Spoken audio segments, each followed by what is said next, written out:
नमस्कार मित्रों, welcome to my YouTube channel live study platform. दोस्तों नमस्कार। तो देखिए दोस्तों, आज हमारा जो टॉपिक है इंजीनियरिंग ड्राइंग में ज्यामितीय रचनाओं की ड्राइंग करनी है। ठीक है, ज्यामितीय रचनाओं से संबंधित ड्राइंग के बारे में आज हम पढ़ेंगे। Drying of geometrical figures. ठीक है, ज्योमेट्रिकल फिगर्स क्या होते हैं तो उसके बारे में चलते हैं।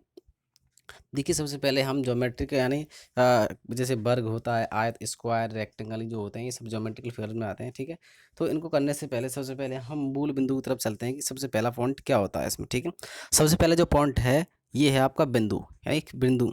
बिंदु क्या होता है? ठीक है, तो ज्योमेट्री की जो शुरुआत होती है वो बिंदु से होती है। ठीक है, बिंदु से रेखा, रेखा से त्रिभुज, त्रिभुज से कोण, कोण त्रिभुज। ठीक है, और इस प्रकार हम आकृति की तरफ बढ़ते जाते हैं। ठीक है, तो देखिए सबसे पहला क्या है? पॉइंट। यानी पॉइंट क्या होता है, बिंदु क्या होता है, इसके बारे में पढ़ते हैं। वह छोटा चिन्ह जिसकी कोई लंबाई या चौड़ाई ना हो, ठीक है, उसे बिंदु कहते हैं।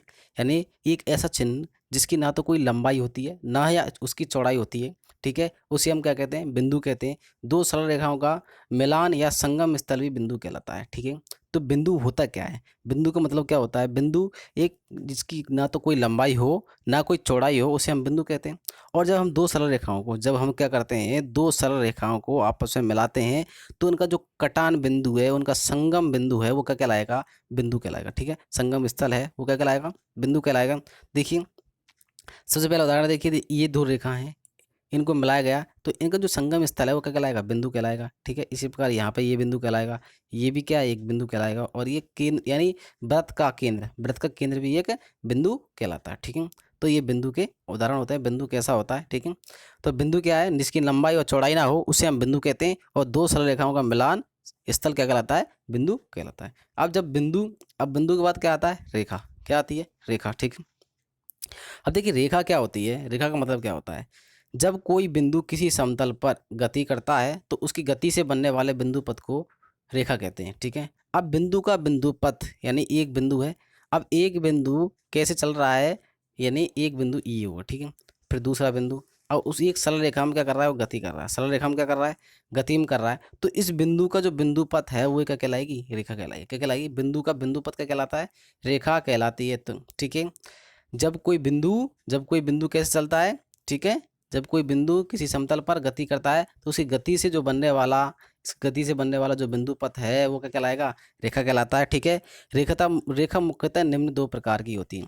रेखा मुख्यतः दो प्रकार की होती है। तो देखिए सबसे पहले चलते हैं रेखा के प्रकार की तरफ।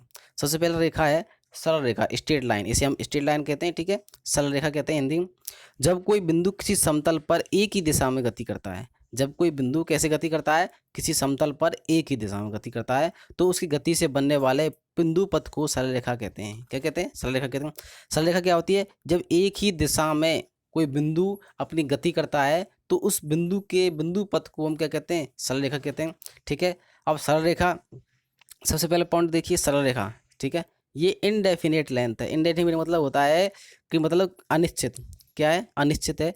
ये अनिश्चित लंबाई वाली रेखा है। कैसी है? अनिश्चित है, इसकी लंबाई अनिश्चित है, निश्चित नहीं है। ठीक है, अब अनिश्चित कैसे हो रही है? क्योंकि यहाँ पर कोई इसको निश्चित नहीं किया गया। क्या नहीं किया गया? इसमें निश्चित नहीं किया गया, इसलिए अनिश्चित है। और दूसरी लाइन देखते हैं, ये वाली लाइन, इसमें क्या है? दोनों साइड में हमने एक्सटेंशन लाइन लगा दी है, इसको निश्चित कर दिया है कि यहाँ से आगे नहीं है, तो इसे हम कहते हैं डेफिनेट लेंथ वाली। ठीक है, डेफिनेट लेंथ वाली, और ये इनडेफिनेट लेंथ वाली। ठीक है, डेफिनेट लेंथ वाली ये रेखा होती है। ठीक है, तो डेफिनेट लेंथ वाली, ये डेफिनेट लेंथ वाली, और ये इनडेफिनेट, ये अनिश्चित लंबाई की है, ये निश्चित लंबाई की। ठीक है, तो इन्हें हम रेखा कहते हैं। रेखा क्या होती है? जब एक ही दिशा में गति करती है तो उस बिंदु का बिंदु पथ क्या कहलाता है? सरल रेखा कहलाता है। उसके बाद चलते हैं सेकंड। अब सरल रेखा के प्रकार हैं, ये क्या है? सरल रेखा के प्रकार। सरल रेखा प्रकार कई प्रकार की होती है। सबसे पहले पढ़ते हैं हॉरिजॉन्टल लाइन। क्या? हॉरिजॉन्टल लाइन जैसे हम कहते हैं क्षैतिज रेखा। ठीक है, क्या कहते हैं? क्षैतिज रेखा कहते हैं। क्षैतिज काल्पनिक स्तर की समानांतर रेखा को क्षैतिज रेखा कहते हैं। यह क्षैतिज क्या होती है? एक क्षैतिज स्थल पर जो काल्पनिक स्तर की समानांतर रेखा है, क्षैतिज यानी जो पृथ्वी के समानांतर रेखा होती है, जो पृथ्वी के समानांतर रेखा होती है उसे हम क्या कहते हैं? क्षैतिज रेखा कहते हैं। ठीक है, उदाहरण जैसे स्थिर जल की सतह। स्थिर जल की सतह, अब देखिए कोई ये रुका हुआ जल है। ठीक है, रुके हुए पानी की सतह, अब इस सतह पर जो ऊपरी जो परत बनती है, जो ऊपरी जो लंबाई बनती है, परत बनती है, इस बिंदु का जो बिंदु पथ है ये कैसा है? ये क्षैतिज है। कैसा है? यहाँ पर क्षैतिज है। तो रुके हुए पानी की सतह के समांतर रेखा ये कैसी रेखा होती है? क्षैतिज रेखा होती है। कैसी होती है? क्षैतिज रेखा होती है। ठीक है, क्षैतिज रेखा कैसी होती है? स्थिर जल की सतह पर जो बनने वाली रेखा है वो क्षैतिज रेखा कहलाती है। ये सरल रेखा का प्रकार है।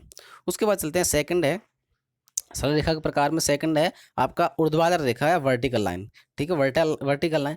क्षैतिज रेखा के लंबवत रेखा को ऊर्ध्वाधर रेखा कहते हैं। जो क्षैतिज रेखा हम बनाते हैं इन स्थिर जल के जो सतह के समानांतर होती है, वो उस क्षैतिज रेखा की अगर हम एक लंबवत रेखा बनाते हैं 90 डिग्री पे एक रेखा बना देते हैं तो उसे हम क्या कहते हैं, ऊर्ध्वाधर रेखा कहते हैं। क्या कहते हैं, ऊर्ध्वाधर रेखा। यानी क्षैतिज रेखा की लंबवत जो रेखा है वो क्या कहलाती है, ऊर्ध्वाधर रेखा कहलाती है, ठीक है। अब इसका उदाहरण क्या है, प्लम बॉम्ब के समानांतर रेखा, प्लम बॉम्ब होता है, ठीक है, प्लम बॉम्ब के समानांतर रेखा को हम क्या कहते हैं, ऊर्ध्वाधर रेखा कहते हैं। जैसे मान लेते हैं हमारे जो सिलाई मशीन होती है, सिलाई मशीन में जो प्लम बॉम्ब होता है वो ऊपर नीचे इस प्रकार जो गति करता है, तो वो कैसी रेखा में गति करता है, एक यानी ऊर्ध्वाधर रेखा में वो क्या गति करता है, ठीक है। तो प्लम बॉम्ब के समानांतर जो रेखा होती है वो कौन सी रेखा होती है, ऊर्ध्वाधर रेखा होती है। उसके बाद चलते हैं नेक्स्ट, तीसरी है सरल रेखा का तीसरा प्रकार है आनत या तिर्यक रेखा, इंक्लाइंड और ऑब्लिक लाइन, ठीक है।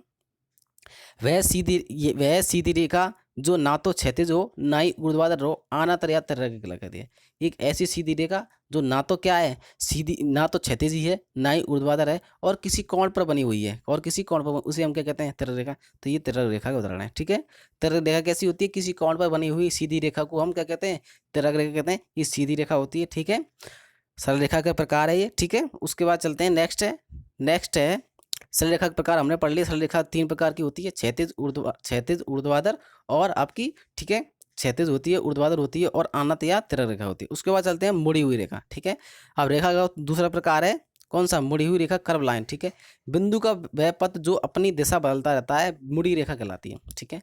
जब क्या होता है, एक बिंदु ऐसे गति करता है कि उसकी दिशा हमेशा बदलती रहती है, यानी दिशा बदल दे, तो दिशा बदलने से जो बिंदु का बिंदु पथ बनेगा उसे हम मुड़ी हुई रेखा कहेंगे या कर्व लाइन उसे हम कहते हैं, ठीक है। उसके बाद चलते हैं, तीसरी प्रकार है समानांतर रेखा, ठीक है। समानांतर रेखा, वैसे रेखा 2 प्रकार की होती है, सरल रेखा और मुड़ी हुई रेखा, कर्व लाइन होती है, ठीक है।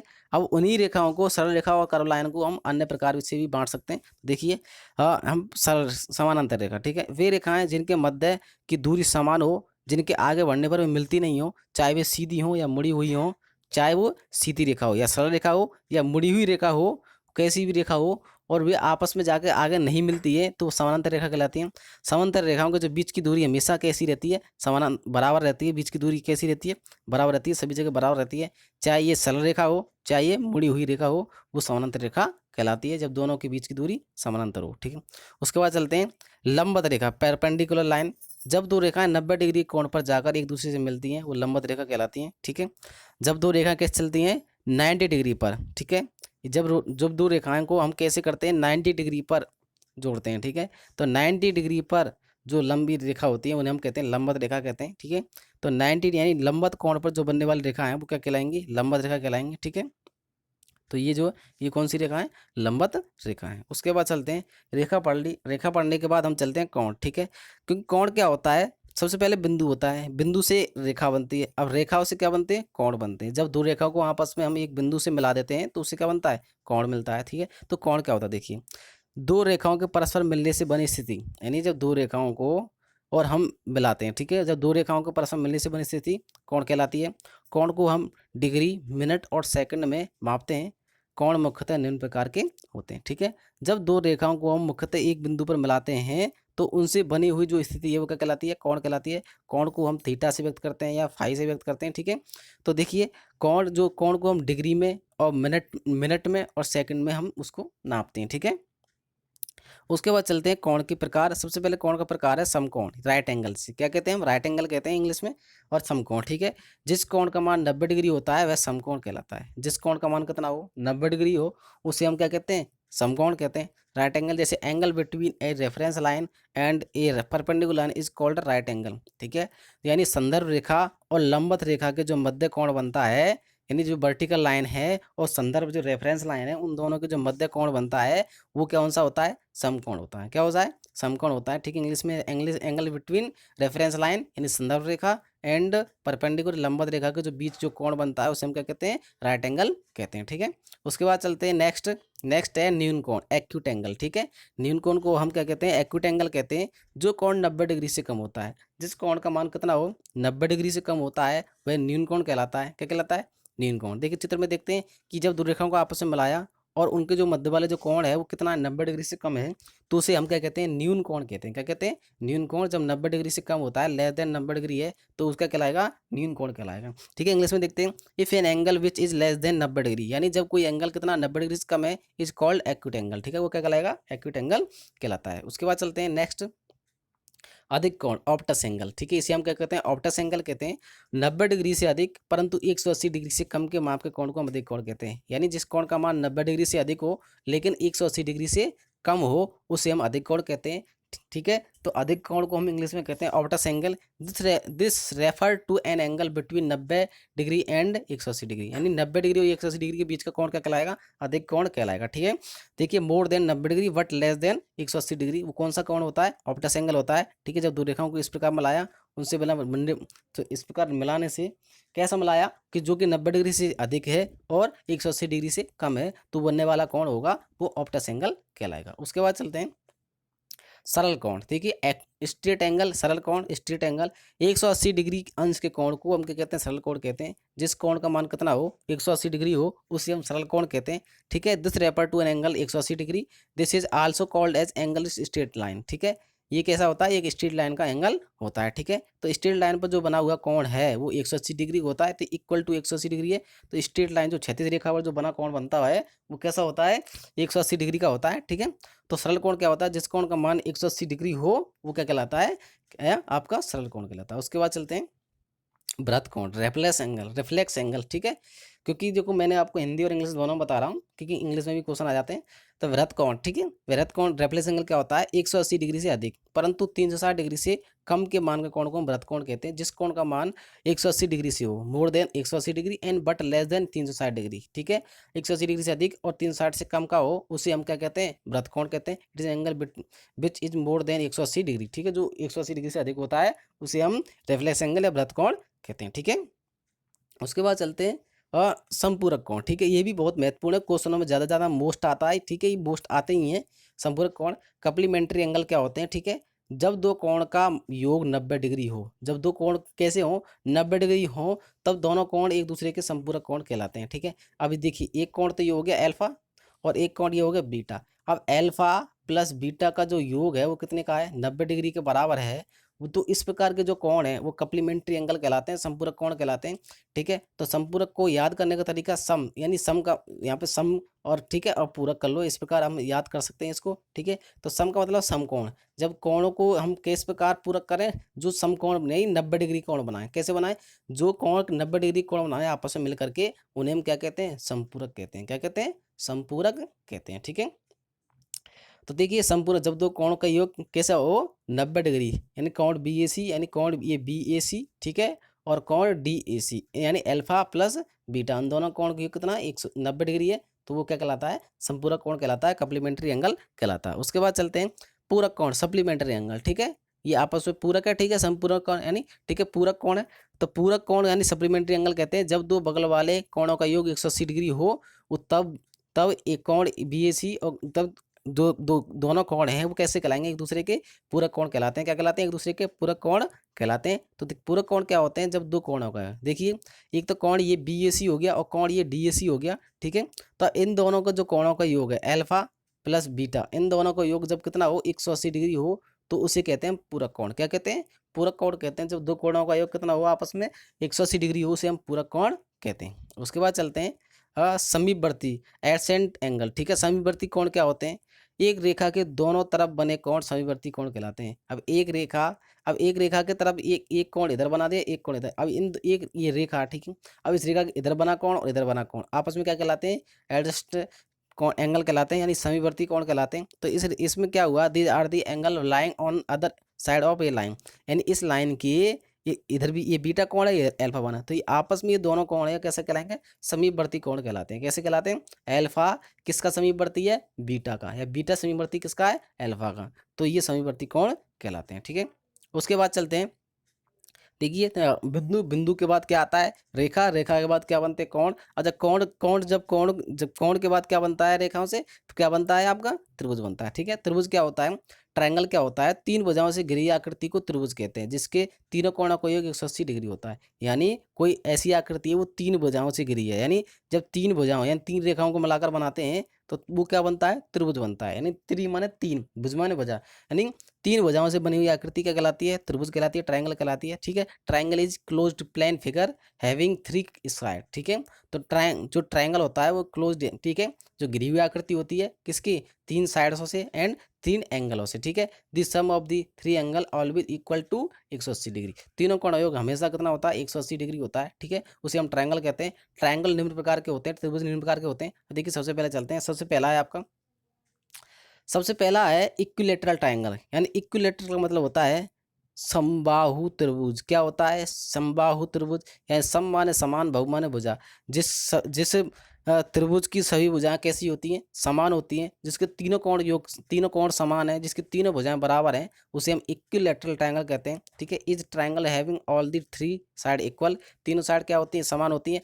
Also all the three angle are equal 60 degree, और तीनों कोण कितने होते हैं, 60 डिग्री के होते हैं। तीनों कोणों का मान क्या होता है, समान होता है, 60 डिग्री। जिस त्रिभुज की तीनों भुजाएं लंबाई में बराबर हो उसे समबाहु त्रिभुज कहते हैं। समबाहु त्रिभुज में तीनों कोण कितने के होते हैं, 60 डिग्री के ये होते हैं। ठीक है, तो जो समबाहु होता है, इक्विलेटरल ट्रायंगल होता है, तो उसमें क्या होता है, यानी ये तीनों भुजाएं आपस में कैसी हैं, बराबर हैं। कैसी हैं, सभी भुजाएं बराबर हैं। ठीक है, ये 45 की तो ये भी 45 होगी और ये भी 45 है। ठीक है, यानी ए बी बराबर बी सी बराबर सी है, तीनों भुजाएं बराबर होती हैं। ठीक है, और तीनों कोण भी बराबर होते हैं, क्योंकि 180 डिग्री है, 180 में अगर हम तीनों भुजाएं बराबर हैं तो 60 डिग्री, यानी तीनों कोण कितने के आते हैं, 60 डिग्री के आते हैं। तो प्रत्येक कोण का मान कितना होता है, 60 डिग्री, यानी प्रत्येक कोण बराबर और प्रत्येक भुजा बराबर, उसे हम कहते हैं समबाहु त्रिभुज, यानी इक्विलेटरल ट्रायंगल कहते हैं। उसके बाद चलते हैं, सेकंड है आइसोस्केल ट्रायंगल। ठीक है, आइसोस्केल ट्रायंगल, ठीक है, यानी इसे कहते हैं समद्विबाहु। सम माने समान, द्वि माने दो, बाहु माने भुजा। जिस त्रिभुज की दो भुजाएं बराबर होती हैं उसे हम क्या कहते हैं, समद्विबाहु त्रिभुज कहते हैं। आर, ठीक है, आइसोस्केल triangle has two of its side equal, दो साइड इक्वल होती हैं। ठीक है, the angle opposite of the two equal side are also equal, यानी जो दो समान भुजाएं उनके सामने के कोण भी क्या होते हैं, बराबर होते हैं। ठीक है, वह त्रिभुज जिसकी दो भुजाएं लंबाई में बराबर हो उसे समबाहु त्रिभुज कहते हैं। इस त्रिभुज में दो बराबर भुजाओं के सामने वाले कोण भी बराबर होते हैं। ठीक है, जो समान भुजा होती हैं उनके सामने वाले कोण भी क्या होते हैं, इसमें बराबर होते हैं। ठीक है, देखिए, यानी ये भुजा ये इसके समांतर, यानी ए सी, जो ए सी वाली है, ए सी किसके बराबर है, बी सी बराबर है, तो इसके सामने वाला कोण और इसके सामने वाला कोण कैसे होंगे, बराबर होंगे। ठीक है, तो इसमें दो भुजा बराबर हैं तो उसे क्या कहते हैं, समद्विबाहु त्रिभुज कहते हैं, आइसोस्केलेस ट्रायंगल कहते हैं। ठीक है, तो और उसके सामने वाले कोण भी इसमें क्या होंगे, बराबर होंगे। दोनों भुजाओं के सामने वाले कोण भी बराबर होते हैं, उसे कहते हैं हम समद्विबाहु त्रिभुज। उसके बाद चलते हैं स्केलेन ट्रायंगल। ठीक है, स्केल का मतलब होता है विषमबाहु, यानी विषम माने असमान, जिसकी सभी भुजाएं कैसी हो, असमान होते हैं, उसे हम क्या कहते हैं, विषमबाहु त्रिभुज कहते हैं। Has all the three side unequal in length, all the three angle are also unequal. ठीक है, उसके तीनों कोण भी अलग अलग होते हैं और तीनों भुजाएं भी अलग अलग होती हैं। ठीक है, तो उसे हम क्या कहते हैं, विषमबाहु त्रिभुज कहते हैं। वह त्रिभुज जिसकी सभी भुजाओं की लंबाई भिन्न भिन्न होती है उसे हम विषमबाहु त्रिभुज कहते हैं, स्केलेन ट्रायंगल कहते हैं। ठीक है, तो देखिए इस कोण में देखिए अल्फा, बीटा, ये गामा, सभी कोण क्या हैं, अलग अलग हैं। ठीक है, और सभी भुजाएं भी क्या हैं, इसमें अलग अलग नाप की हैं। ठीक है, उसके बाद नेक्स्ट ये दूसरा चित्र देखते हैं, तो इसमें भी अल्फा, बीटा, गामा और तीनों भुजाएं क्या हैं, अलग अलग हैं। तो इस प्रकार का जो त्रिभुज क्या कहलाएगा, विषमबाहु त्रिभुज कहलाएगा। उसके बाद चलते हैं, ये जो हमने त्रिभुज पढ़े थे अभी भुजाओं के अनुसार पढ़े थे, अब एंगल यानी कोण के अनुसार पढ़ते हैं। ठीक है, राइट एंगल ट्रायंगल। ठीक है, यानी समकोण त्रिभुज। राइट एंगल ट्रायंगल क्या होता है, is which one of the angle is equal to 90 degree. जब किसी त्रिभुज का एक तीनों में से कोई भी कोण कैसा हो, एक कोण 90 डिग्री का हो, ठीक है, तो उसे हम क्या कहते हैं, right angle triangle. This side opposite to right angle is called hypotenuse. ठीक है, तो यानी जो 90 डिग्री के सामने वाली जो भुजा है वो क्या कहलाती है, कर्ण कहलाती है, हाइपोटेनस कहलाती है। ठीक है, तो देखिए जिस त्रिभुज की के तीनों कोणों में से कोई एक कोण 90 डिग्री का हो उसे हम समकोण त्रिभुज कहते हैं। ठीक है, अब त्रिभुज के तीनों कोण है। ठीक है, अब त्रिभुज में तीन भुजा होती है तो तीन कोण बनते हैं, तो तीन कोण के में से कोई भी एक कोण कैसा हो, 90 डिग्री का हो, उसे हम कहते हैं राइट एंगल ट्रायंगल कहते हैं। ठीक है, राइट एंगल के सामने वाली भुजा हाइपोटेनस कहलाती है या कर्ण कहलाती है, इसे हिंदी में क्या कहते हैं, कर्ण कहते हैं। ठीक है, और जो थीटा होता है उसके सामने हमेशा लंब कहलाता है, बचा कुचा क्या कहलाता है, आपका आधार कहलाता है। ठीक है, बेस कहलाता है। ठीक है, तो ये आपके यानी कौन सा होता है, राइट एंगल ट्रायंगल होता है। उसके बाद चलते हैं, उसके बाद है हमारा acute angle triangle. Acute angle का मतलब होता है न्यून कोण त्रिभुज। ठीक है, यानी जिस त्रिभुज के तीनों कोणों में से प्रत्येक कोण का मान 90 डिग्री से कम हो। जिस त्रिभुज के तीनों कोण हैं उनमें प्रत्येक कोण का मान कितना है, 90 डिग्री से कम है, उसे हम न्यून कोण त्रिभुज कहते हैं।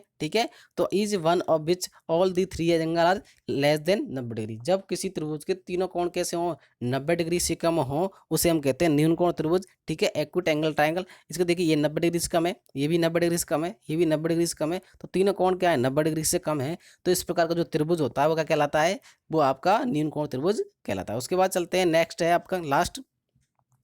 ठीक है, नेक्स्ट लास्ट क्या है, ऑप्टस एंगल ट्रायंगल। ठीक है, ऑप्टस एंगल यानी ऑप्टस को कहते हैं हम अधिक कोण त्रिभुज। ठीक है, ऑप्टस एंगल ट्रायंगल को हम क्या कहते हैं, यानी आपको अधिक कोण त्रिभुज कहते हैं। ठीक है, जिस त्रिभुज के तीनों कोणों में से एक कोण का मान कितना हो, 90 डिग्री से अधिक हो परंतु 180 डिग्री से कम हो। ठीक है, 90 डिग्री से अधिक होना चाहिए और 180 डिग्री से कम होना चाहिए, उसे हम कहते हैं अधिक कोण त्रिभुज कहते हैं। क्या कहते हैं, अधिक कोण त्रिभुज कहते हैं। ठीक है, तो 90 डिग्री से अधिक वाला कोण होता है उसे हम क्या कहते हैं, अधिक कोण त्रिभुज कहते हैं। जैसे ये त्रिभुज दिया हुआ है, तो इस त्रिभुज में देखिए एक कोण कितने का है, ये 90 डिग्री से अधिक है और ये 90 डिग्री से कम ही होंगे दोनों। ठीक है, क्योंकि तीनों कोणों को ये कितना होता है, 180 डिग्री होता है। ठीक है, तो यानी एक कोण का मान कितना है, 180 यानी 90 डिग्री से अधिक है।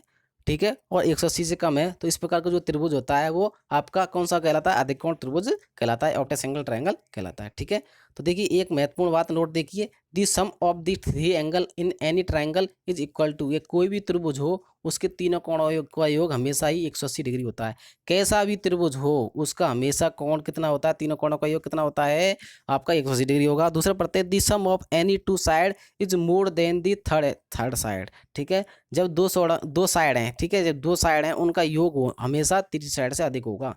ठीक है, त्रिभुज की ये कंडीशन है कि किसी भी त्रिभुज में दो साइडों का योग जो होगा वो तीसरी साइड से अधिक ही हमेशा होगा और तीनों कोणों को एक कितना होगा, 180 डिग्री होता है। ठीक है, तो देखिए दोस्तों आज हमने यानी ठीक है, ज्योमेट्रिकल फिगर में सबसे महत्वपूर्ण पॉइंट जो बेसिक से हमने जो पढ़ा है वो बिंदु, रेखा, ठीक है, उसके बाद कोण, उसके बाद त्रिभुज। ठीक है, ये हम पढ़ चुके हैं। नेक्स्ट में हम आपको चतुर्भुज, ठीक है, और उसके बाद पॉलीगन्स के बारे में पढ़ाएंगे। तो इस कृपया आप लोग इसको पूरा देखें। ठीक है, धन्यवाद।